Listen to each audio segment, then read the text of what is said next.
அழகே அழகு upcoming episode. நான் இப்போ தான் புதுசாக வீடியோ போட்டுட்ருக்கேன். வீடியோ பார்க்குறவங்க மறக்காமல் என்னோட சேனலை சப்ஸ்கிரைப் பண்ணுங்கள், பெல் ஐக்கானை கிளிக் பண்ணுங்கள். நீங்கள் பண்ணுற ஒவ்வொரு சப்ஸ்கிரைபுமே பார்த்தீங்கன்னா எனக்கு ரொம்பவே ஹெல்ப்ஃபுல்லாக இருக்கும்.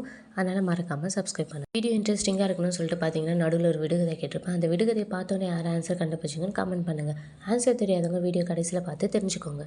மதியோட அம்மா பார்த்தீங்கன்னா மதிக்கிட்ட நீ மாப்பிள்ளையை கை நீட்டி அடிச்சே அப்படின்னு சொல்லி கேட்குறாங்க. உடனே மதி பார்த்தீங்கன்னா ஆமாம்மா நான் அடித்தேன், அவர் என்னை அடித்தாரு, அதனால தான் நான் அடித்தேன் அப்படின்னு சொல்லி சொல்கிறாங்க. அந்த விஷயம் பார்த்திங்கன்னா யாருக்குமே தெரியாது தங்கராஜுக்கெலாம். தங்கராஜ் ஷாக் ஆகிடுவார். தங்கராஜுமே கேட்பாரு, ஏன்டா சுரேஷ் நீ மதியம் அடிச்சியா அப்படின்னு சொல்லி கேட்குறாரு. ஆமாம் நான் அடித்தேன் அப்படின்னு சொல்லி சுரேஷ் சொல்கிறாங்க. உடனே அவங்க அக்கா ரேவதியும் பார்த்தீங்கன்னா ஏன்டா கையை நீட்டிலாம் அடிக்கிற அப்படின்னு சொல்லி கேட்குறாங்க. உடனே ராஜலட்சுமி பார்த்தீங்கன்னா எனக்கு ஒன்றும் புரியல, அவன் எதுக்கு அடித்தான்னு கேட்குறீங்க எல்லாருமே, ஏன் அவன் அடிக்கக்கூடாதா அப்படின்னு சொல்லி அவங்க ஒரு பக்கம் கத்திட்டு இருக்காங்க. ஒரு புருஷனாக அவன் பொண்டாட்டிக்கிட்ட அவன் போயிருக்கான், அதுக்கு அவன் என்ன பண்ணியிருக்கணும், அனுசரித்து போயிருக்கணும். அதை விட்டுட்டு அவன்கிட்ட சண்டை போட்டிருக்கா.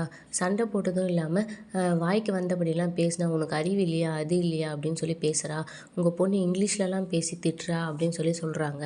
அனுசரித்து போகலனா கூட பரவாயில்ல, அவன் கத்தும் போதாவது வாயை முட்டை அமைதியாக இருக்கணும்ல, கூட கூட பேசுகிறான், அதனால தான் அவனுக்கு கோவம் வந்தது அடிச்சிட்டா, அதுக்குன்னு அடி வாங்கின கையோடு அவள் திருப்பி இவனை அடிக்கணுமா அப்படின்னு சொல்லி ராஜலட்சுமி கேட்குறாங்க. உடனே மதி பார்த்தீங்கன்னா அப்பா நான் எந்த தப்புமே பண்ணாமல் அவர் அத்தனை பேருக்கு முன்னாடியே என்னை அடிக்கிறாரு, நான் வாங்கிட்டு எப்படி நிற்கிறது, இது வரைக்கும் நீங்கள் என்னை அடிச்சிருக்கீங்களா, நான் தப்பு பண்ணால் என்கிட்ட நீங்கள் இதை இப்படி பண்ணுமா அப்படி பண்ணுமான்னு சொல்லியிருக்கீங்களே தவிர இது வரைக்கும் நீங்கள் என்னை அடித்தது இல்லைல்ல, அவர் இந்த இத்தனை பேருக்கு முன்னாடியே அடித்தோடனே எனக்கு கோவம் வந்துச்சு, நானும் திருப்பி அடிச்சிட்டேன் அப்படின்னு சொல்லி சொல்கிறாங்க. உடனே தங்கராஜ் பார்த்தீங்கன்னா கோவம் வந்து அடிச்சிடுவியா மதி அப்படின்னு சொல்லி கேட்குறாரு. நானாக போய் யாரையும் அடிக்க மாட்டேன், ஆனால் என்னை யார் அடித்தாலும் நான் திருப்பி அடிப்பேன் அப்படின்னு சொல்லி மதி சொல்கிறாங்க. உடனே ராஜலட்சுமி பார்த்தீங்கன்னா கத்த ஆரம்பிக்கிறாங்க. பாருங்கள் உங்கள் இதில் எப்படி பேசுகிறா பாருங்கள், பெரியவங்க சின்னவங்கன்னு மதிப்பு இல்லாமல் எப்படி பேசுகிறான் பாருங்கள் அப்படின்னு சொல்லி கத்துறாங்க. அதுக்கப்புறம் ராகவன் பார்த்தீங்கன்னா இப்போ இதுக்கு நீங்கள் பதில் சொல்லுங்கள், கட்டின புருஷனை உங்கள் பொண்ணு கை நீட்டி அடிச்சிருக்கா, இதுக்கு நீங்கள் என்ன சொல்ல போகிறீங்க அப்படின்னு சொல்லி கேட்குறாங்க. உடனே தங்கராஜன் பார்த்தீங்கன்னா மாமா கேட்குறாருல பதில் சொல்லுங்கள் ராமமூர்த்தி அப்படின்னு சொல்லி சொல்கிறாங்க. உடனே மதியோட அப்பா பார்த்தீங்கன்னா மதி மாப்பிள்ளையை அடித்தது தப்பு தான், நான் சரின்னு சொல்லலை, ஆனால் அதுக்கு முன்னாடி மாப்பிள்ளை மதியை அடித்ததும் தப்பு தானே அப்படின்னு சொல்லி சொல்கிறாங்க. அவங்க அம்மாவும் பார்த்தீங்கன்னா நாங்கள் இது வரைக்கும் யாரையும் அடித்து வளர்க்கலாம் அவளுக்கு சொல்லி கொடுக்கல, மாப்பிள்ளை அடிக்க போய் தானே மதி முதல்ல அடிச்சிருக்கா அப்படின்னு சொல்லி அவங்களும் சொல்கிறாங்க. உடனே ராகவனுக்கு வந்து பார்த்திங்கன்னா கோவம் வந்தது. ஓ இப்போ நீங்கள் என் பையனை அவள் அடித்ததை பற்றி தப்பு பேச வரல, உங்கள் பொண்ணு ஏன் அடித்தாங்கன்னு தான் கேட்க வந்திருக்கீங்களா அப்படின்னு சொல்லி கேட்குறாங்க. இந்த ஊர் உலகத்தில் யாரும் புருஷன் பொண்டாட்டிக்கு சண்டை வந்ததே இல்லையா, எந்த புருஷனும் பொண்டாட்டியை போட்டு அடித்ததே இல்லையா அப்படின்னு சொல்லி கத்துறாங்க. உடனே ராஜலட்சுமியும் பார்த்தீங்கன்னா கத்த ஆரம்பிக்கிறாங்க. என்ன பொண்ணை வளர்த்து வச்சுருக்கீங்க அப்படின்னு சொல்லிட்டு, ஒரு ஆம்பளை கை நீட்டி அடிக்கிறா, இதெல்லாம் நீங்கள் கேட்க மாட்டீங்களா அப்படின்னு சொல்லி அவங்க கத்த ஆரம்பிக்கிறாங்க. பாக்கியராஜும் பார்த்தீங்கன்னா அம்மா பொறுமையாக பேசுமா கத்தாதம்மா அப்படின்னு சொல்கிறாரு. உன் தம்பியை கை நீட்டி அடிச்சிருக்காடா அவ அப்படின்னு சொல்கிறாங்க. உடனே மலர் பார்த்தீங்கன்னா சுரேஷ் அடித்ததும் தப்பு தானே அப்படின்னு சொல்கிறாங்க. மலரே நீ வாயை மூடிடு, வாயை திறக்காத அப்படின்னு சொல்லி ராஜலட்சுமி சொல்கிறாங்க. உடனே ரேவதி பார்த்தீங்கன்னா அவன் அடித்தது எங்களுக்கு தெரியாது, நீ ஏன்டா அவளை அடித்த முதல்ல அப்படின்னு சொல்லிட்டு ரேவதி பார்த்தீங்கன்னா சுரேஷ் கிட்டே கேட்குறாங்க. உடனே சுரேஷ் பார்த்தீங்கன்னா கோவப்பட்டு இவகிட்டலாம் மனுஷன் பேச முடியுமா, அந்த ஆட்டம் ஆடுறா இவன் கத்த ஆரம்பிக்கிறாரு. உடனே மதியோட அப்பா பார்த்தீங்கன்னா உங்களோட இந்த கோவம் தான், இந்த கோவத்துக்காக தான் இங்கே இவ்வளோ பிரச்சனையும் வருது, நீங்கள் எப்போவுமே யூஸ்வலாக எங்களுக்கு கால் பண்ணுற மாதிரி ஃபோன் பண்ணியிருந்தீங்கன்னா வந்து நாங்கள் பேசியிருப்போம்ல, தீர்க்க முடியாத பிரச்சனையாக இருந்தால் எங்கள் பொண்ணு எங்கள் வீட்டுக்கு கூப்பிட்டு போயிருப்போம், அதுக்காக நீங்கள் இப்படி அடிச்சிருக்க கூடாதுல்ல அப்படின்னு சொல்லி சொல்கிறாங்க. அதுக்கப்புறம் தங்கராஜ் பார்த்தீங்கன்னா இப்போ நாங்கள் உங்களை இங்கே வர சொன்னது உங்கள் பொண்ணு அடி வாங்கினதை பற்றி பேசுறதுக்குல, உங்கள் பொண்ணு சுரேஷை அடித்ததை பற்றி பேசுறதுக்கு, அந்த விஷயத்தை பற்றி மட்டும் பேசுங்க அப்படின்னு சொல்கிறாங்க. உடனே மதியோட அப்பா பார்த்தீங்கன்னா அது எப்படி சார் அது மாதிரி பேச முடியும், அவர் அடித்ததும் தப்பில்லை, அதை பற்றியும் கேட்டு தானே ஆகணும் அப்படின்னு சொல்லி சொல்கிறாங்க. உடனே மதி பார்த்தீங்கன்னா யாரையும் அடிக்கணுன்ற எண்ணம் எனக்கு துளி கூட கிடையாது, அவர் என்னை அடித்தார், அதனால தான் நான் கோவத்தில் அடித்தேன், என்னை யார் அடித்தாலும் நான் திருப்பி அடிக்க தான் செய்வேன் திரும்பவும் சொல்கிறாங்க. உடனே ராஜலட்சுமி பார்த்தீங்கன்னா சரி இப்போ நடந்த பிரச்சனையோடு அன்றைக்கி கட்டில் தள்ளி விட்டியே அதுக்கு என்ன பதில் சொல்ல போகிற அப்படின்னு சொல்லி கேட்குறாங்க. அன்றைக்கி அவர் என் பக்கத்தில் வந்தார், தள்ளி போங்கன்னு சொன்னேன், அதை மீறியும் வந்தார், அதனால தான் அப்படி பண்ணேன், அவருக்கு அடி பண்ணணுன்றதுக்காகலாம் நான் பண்ணல, அன்றைக்கே நான் அதுக்கு மன்னிப்பு கேட்டுட்டேன் அப்படின்னு சொல்கிறாங்க.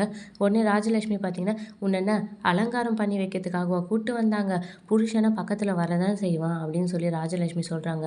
உடனே மதி பார்த்தீங்கன்னா என்னோடய பர்சனல் விஷயத்தில் எனக்கு இங்கே பேசுறதுக்கு விருப்பம் இல்லை அப்படின்ற மாதிரி சொல்கிறாங்க. உடனே ராகவன் பார்த்தீங்கன்னா இந்த மாதிரி பதிலுக்கு பதில் ஏன் கூட கூட பேசிகிட்டு இருக்கா அப்படின்னு கேட்குறாங்க. கேள்வி கேட்டால் பதில் சொல்லி தானே ஆகணும்னு சொல்லி மதி சொல்கிறாங்க. உடனே ராஜலட்சுமி பார்த்தீங்கன்னா இவ்வளோ மாதிரி ஒரு பொண்ணை இந்த உலகத்திலே நான் பார்த்ததில்லை அப்படின்னு சொல்லி சொல்கிறாங்க. உடனே மதியோட அம்மா பார்த்தீங்கன்னா மதி எதுவும் தப்பாக சொல்லலையே, சரியாக தானே சொல்கிறா அப்படின்னு சொல்கிறாங்க. உடனே ராஜலட்சுமி பார்த்தீங்கன்னா உங்கள் பொண்ணு பொண்ணுக்கு நீங்கள் புத்திமதி சொல்ல வந்தீங்களா இல்லை வக்காலத்து வாங்க வந்தீங்களா அப்படின்னு சொல்லி கேட்குறாங்க. உடனே மதியோட அப்பா பார்த்தீங்கன்னா மதிக்கு புத்திமதி சொல்கிற அளவுக்கு அவள் எந்த தப்பும் பண்ணலையே அப்படின்னு சொல்லி சொல்கிறாங்க. உடனே ராஜலட்சுமி அப்போ யார் தப்பு பண்ணுது, அப்போ யார் தப்பு பண்ணுதுன்னு சொல்லி கத்துறாங்க. உடனே தங்கராஜ் பார்த்தீங்கன்னா போதும் எல்லாரும் நிறுத்துங்க அப்படின்னு சொல்லி கத்துறாரு.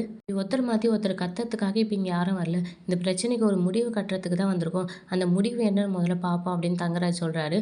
உடனே ராகவன் பார்த்தீங்கன்னா இவளை வச்சுட்டு இந்த வீட்டில் நம்ம என்னத்தை முடிவு பண்ணுறது, அவள் இங்கே இருக்க வரைக்கும் யாருக்குமே நிம்மதி இல்லை, அவள் எங்களுக்கு தேவையில்லை, அவங்க பெண்ணை கூட்டிகிட்டு போக சொல்லுங்க அப்படின்னு சொல்லி சொல்கிறாரு.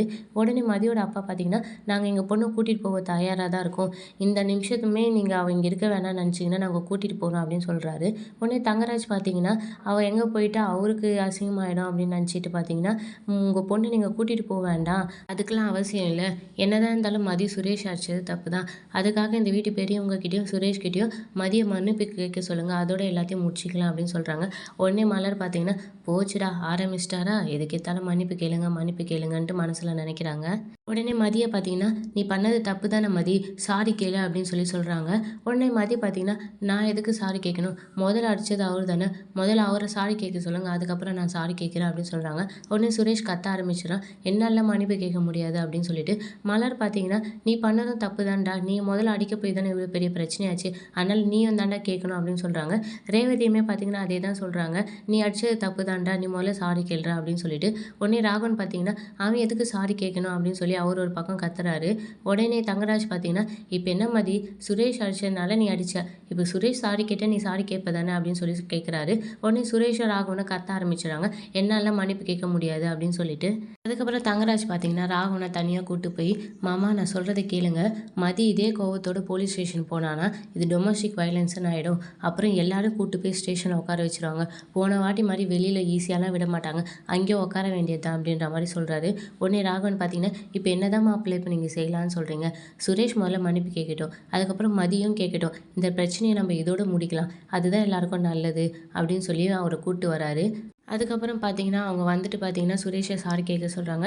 சுரேஷ் என்னாலாம் கேட்க முடியாது அப்படின்னு சொல்லி சொல்கிறாரு.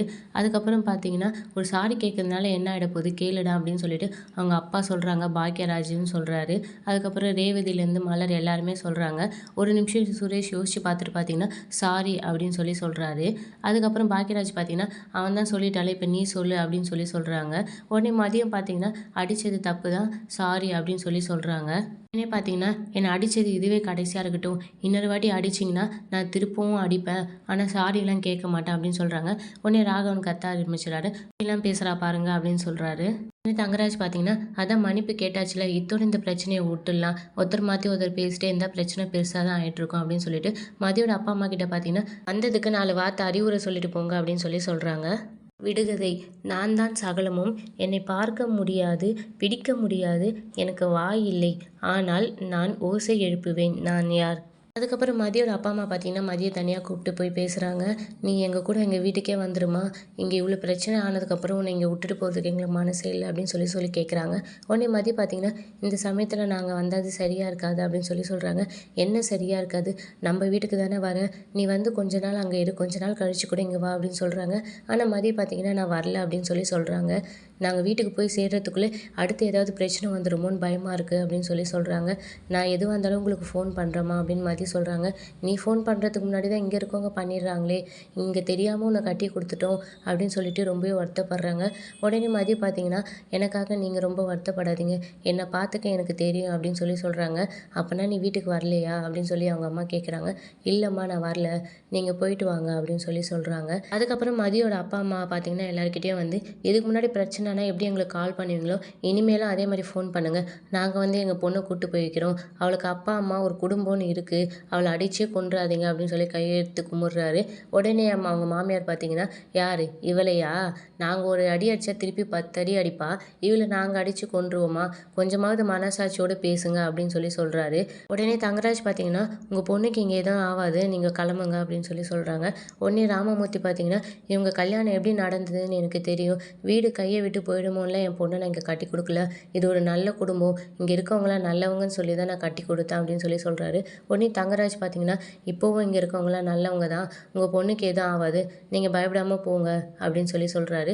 அதுக்கப்புறம் அவங்க பார்த்தீங்கன்னா நாங்கள் கிளம்புறோம்னு சொல்லிட்டு இங்கேருந்து கிளம்பிடுறாங்க. மதிக்கிட்ட நீ எப்போ வேணாலும் நம்ம வீட்டுக்கு வரலாமா, ஒரு ஃபோன் பண்ணு நாங்களே வந்து கூட்டிகிட்டு போகிறோம் அப்படின்னு சொல்கிறாங்க.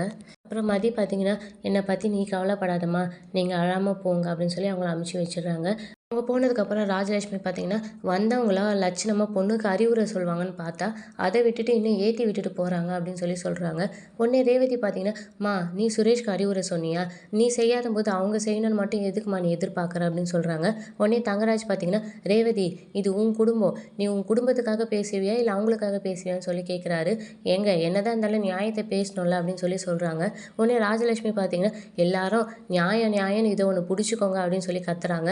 உடனே ராகவன் பார்த்தீங்கன்னா, இந்த வீட்டில் நடக்கக்கூடாதெல்லாம் நடக்குது மாப்பிள்ள, இனி என்னென்னலாம் பண்ணுறதுக்கு பிளான் வச்சுருக்காளோ அப்படின்னு சொல்கிறாங்க.